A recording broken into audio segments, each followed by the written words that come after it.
கடலில் கூடியிருக்கிற கூட்டத்தை பார்க்கிற போது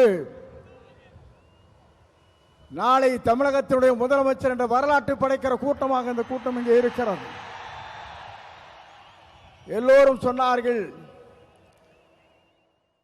எப்படி ஆட்சிக்கு வர வேண்டும் என்று பல பேர் கனவு காணுகிறார்கள். ஆனால் தமிழ்நாட்டு மக்களை பொறுத்தவரையிலும் நாளை தமிழ்நாட்டை ஆளப்போவது புரட்சி தளபதி தான். இதை யாராலும் மாற்றி காட்ட முடியாது என்ற வரலாறு தான் பெரியார் மண்ணிலே இன்றைக்கு காணுகிற காட்சியை நாங்கள் காணுகிறோம். சமுதாயம் என்பது தந்தை பெரியார் அவர்கள் குறிப்பிட்டதை போல ஏழை மக்களுடைய கண்ணீரை தீர்ப்பதற்கு ஒரு நல்ல தலைமை வேண்டும் என்று பல நாட்களாக மக்களுடைய கனவு இன்றைக்கு நிறைவேற்றப்பட்டிருக்கிறது.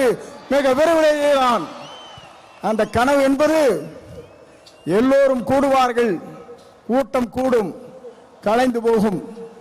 ஆனால் நம்முடைய கூட்டத்தை பொறுத்தவரையும் எதிர்கால தமிழகத்தை உருவாக்க இருக்கிற வெற்றி கழகத்திலே தலைவர் அவருடைய வரலாற்றை படைப்பதற்கு இங்கே பெருந்திரளாக இங்கே வருகின்றிருக்கிறீர்கள்.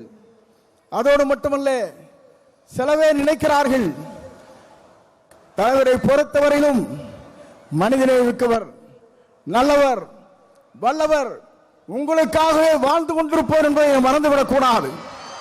ஏனென்று சொன்னால் ஒரு ஆண்டுக்கு 500 கோடி ரூபாய் வருவாய், அது தேவையில்லை என்று விட்டு மக்களுக்கு பணியாற்றுவதற்கு ஒரு தலைவர் வந்திருக்கிறார் என்று சொன்னால் உலக வரலாற்றில் புரட்சி தலைவரை பார்த்தேன், இன்றைக்கு புரட்சி தளபதி இன்றைக்கு காணுகிறேன். ஆகவேதான் மக்கள் இங்கே திரண்டிருக்கிறார்கள். என்னை பொறுத்தவரையிலும் இது தீர்ப்பளிக்கிற கூட்டம். தீர்ப்பளிக்கிற கூட்டம் மட்டுமல்ல, நீங்கள் திரண்டு வந்தால் நாடே தாங்காது என்கிற முறையிலே தான் இங்கே அர்ப்பணித்து நின்று கொண்டிருக்கிறீர்கள்.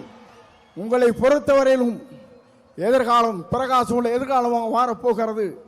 எல்லோரும் சொன்னார்கள், எவ்வளவு வெற்றி வரப் போகிறான் சொன்னார்கள். 234 அவர் ஆரை விரல் காட்டுகிறாரோ அவர் தான் தமிழ்நாட்டில் சட்டமன்ற உறுப்பினர் என்ற வரலாற்றை படைக்கின்ற அளவிற்கு நீங்கள் வாருங்கள், வெற்றி தேடி தாருங்கள் என்று அழைத்து விடைபெறுகிறேன். நன்றி, வணக்கம்.